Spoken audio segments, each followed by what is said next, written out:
नमस्कार साथियों, अगर आप भी बिहार राज्य के निवासी हो और आपकी भी जमाबंदी पंजी अभी तक जमा नहीं हो पाई, रीज़न कुछ भी हो, आपसे रिश्वत मांगी जा रही हो या अफसर आपको परेशान कर रहे हों या महाअभियान आपको लग रहा है बंद हो गया है, सभी चीज़ें आज इस वीडियो में मैं क्लियर करूंगा। आंखों देखा हाल मैं आज आपको इस वीडियो में बताने वाला हूँ। मेरा खुद का एक्सपीरियंस भी रहा है जो मैं आज आपके साथ इसमें शेयर करूँगा। वीडियो को ध्यान से देख लीजिएगा अगर आप सच में चाहते हो कि आपका काम आसानी से हो जाए। तो चलिए बिना किसी देरी के अपनी इस वीडियो को स्टार्ट करते हैं। तो सबसे पहले यहाँ पर आप लोग पढ़ सकते हो, लिखा हुआ है भ्रष्टाचार की गिरफ्त में अधिकारी, धरना और सार्वजनिक चेतावनी। देखिए सीओ यानी कि जो सर्कल ऑफिसर बनाए गए हैं, आपके जो शिविर लगते हैं उसका जो हेड होता है, उस पर अब बिना ट्रैप गिरफ्तारी के आरोप लगे हैं। बहुत से सीओ ये महसूस कर रहे हैं कि उन्हें जानबूझकर फंसाया जा रहा है। जब एक सीओ को रिश्वतखोरी के आरोप में विजिलेंस की टीम ने अभी 4-5 दिन पहले का मामला है, पटना के सीओ थे, पकड़े गए हैं। कितने की रिश्वत ले रहे थे? 2 लाख रुपए की डील के साथ रंगे हाथों पकड़े गए। तो अन्य सीओ उसके समर्थन में उतारा है। अब देखिए, जैसे एक यूनियन नहीं होता है, एक एकता टाइप का, कि अगर हमारा साथी पकड़ा गया तो हम कोई भी काम नहीं करेंगे। जैसे बैंक का कोई किसी कर्मचारी से अगर आप विवाद कर दो तो बैंक के सारे कर्मचारी खड़े हो जाते हैं कि अब तुम्हारा काम नहीं होगा। सेम उसी तरह से ये सीओ भी कर रहे हैं। 1-2 लाख की डील के साथ पकड़े गए रिश्वत लेते हुए, तो सारे सीओ जो है वो काम धंधा ठप करके बैठ गए और पटना में धरना देने लगे। इन अधिकारियों का दावा था कि सरकार के खिलाफ हम नहीं हैं, बल्कि विजिलेंस की टारगेटेड कार्रवाई के खिलाफ ये मोर्चा हम खोल रहे हैं, क्योंकि उनको ये डाउट है कि जो विजिलेंस की टीम है वो उनको टारगेट करके फंसा रही है। अब ऐसे में इन्होंने भी भैया धमकी दे दी विजिलेंस की टीम को। एक प्रमुख चेतावनी ये भी दी गई है कि अगर ऐसी ही कार्रवाइयाँ जारी रहती हैं तो अधिकारी विजिलेंस अफसरों की संपत्तियों का सार्वजनिक खुलासा कर देंगे। यह अपने आप में प्रशासनिक व्यवस्था का एक बड़ा संकट आ गया है, क्योंकि राजस्व विभाग से जुड़े हुए कर्मचारी हैं, इनके पास पूरा ब्यौरा रहता है किस अफसर की, किस अधिकारी की कितनी संपत्ति है। ऐसे में ये जो धमकी दे रहे हैं कि विजिलेंस के कर्मचारियों की भी हम संपत्ति उजागर कर देंगे, तो इस वजह से प्रशासन आपस में ही अटका हुआ है। अब इससे हो क्या रहा है कि इससे जनता परेशान हो रही है, क्योंकि महाअभियान बंद हो गया है, बिल्कुल बंद हो गया। क्योंकि जब काम ही नहीं हो रहा है तो भैया अभियान काहे का? कहीं भी आप शिविर में जा रहे हो, ना तो शिविर लग रहे हैं, ना ही ये आपको कोई जमाबंदी पंजी जमा हो रही है। सरकारी व्यवस्थाओं की जमीनी सच्चाई। देखिए, मंत्री संजय सरावगी व जय सिंह की ओर से किए गए शिविर और कार्यक्रमों की घोषणाओं को जमीनी स्तर पर लागू कराने की जिम्मेदारी सीओ पर ही होती है, किंतु प्रशासनिक तनाव के चलते कई सीओ ब्लॉक या राजस्व शिविरों में उपलब्ध नहीं हैं, बल्कि धरना स्थलों पर बैठे हुए हैं। इसका सीधा असर आम जनता की जमीन से संबंधित कार्यों, कागज पत्र के सत्यापन, जमाबंदी, भूमि सर्वे जैसी प्रक्रिया पर पड़ा है। परेशान इससे जनता हो रही है। लाचारी और जनता की भूमिका।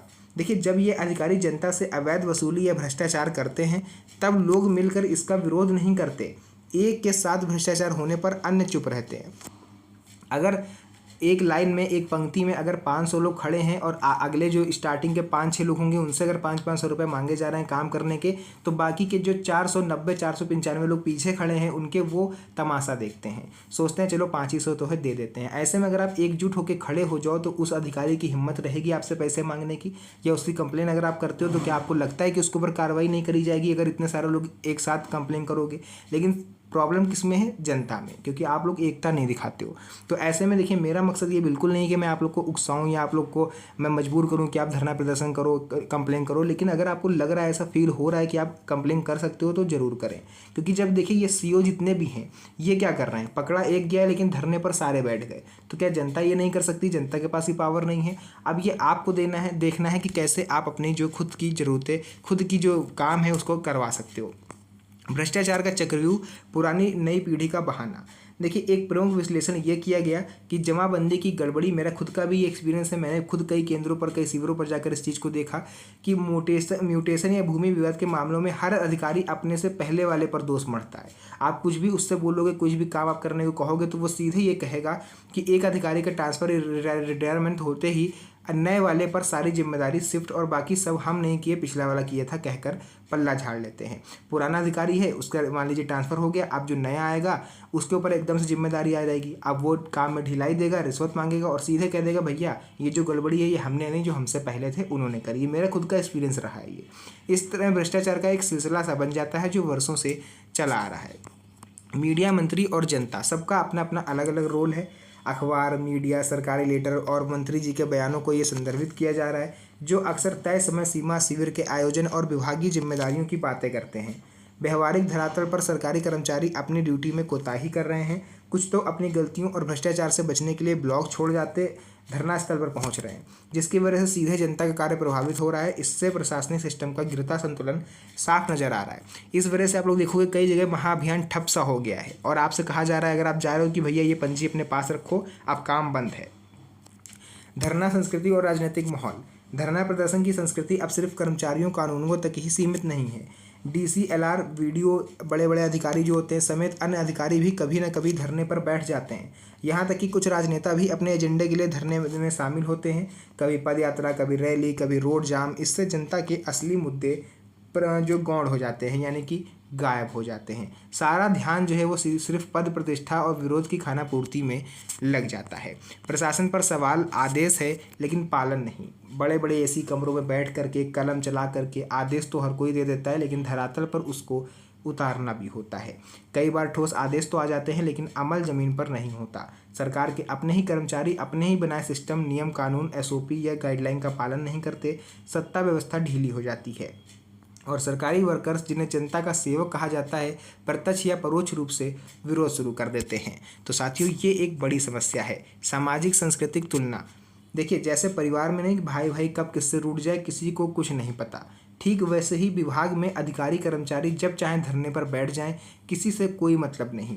कोई पढ़ा लिखा है, कोई अनपढ़ है, ठीक है। अधिकतर कर्मचारी आप देखोगे जो कम पढ़े लिखे होते हैं वो भी धरने पर बैठ जाते हैं। शासन प्रशासन के जिम्मेदार लोग व्यक्तिगत स्वार्थ, बचाव या पॉलिटिकल एजेंडे की वजह से सिस्टम को घर की तरह मैनेज कर रहे हैं।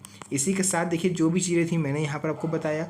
जब तक आप खुद से नहीं चाहोगे तब तक आपका काम कोई नहीं कर सकता। जब तक आप खुद सजग नहीं होंगे, खुद सक्रिय नहीं होंगे, आप 100, 50, 150 या 50, 20 लोग भी मिलकर जब तक इसके खिलाफ आवाज़ नहीं उठाते हो तब तक कुछ भी नहीं होने वाला। तो चलिए, जो भी चीज़ें थी मैंने आपको बताया। फिलहाल महाअभियान बंद हो गया क्योंकि काम नहीं चल रहे हैं, सब धरने पर बैठे हुए हैं, शिविर बंद हैं, कुछ भी काम नहीं हो रहा है। तो साथियों, मैंने आपको बता दिया। अगर वीडियो पसंद आई हो, आपको थोड़ी सी भी नॉलेज मिली हो तो वीडियो को लाइक जरूर कर दीजिएगा।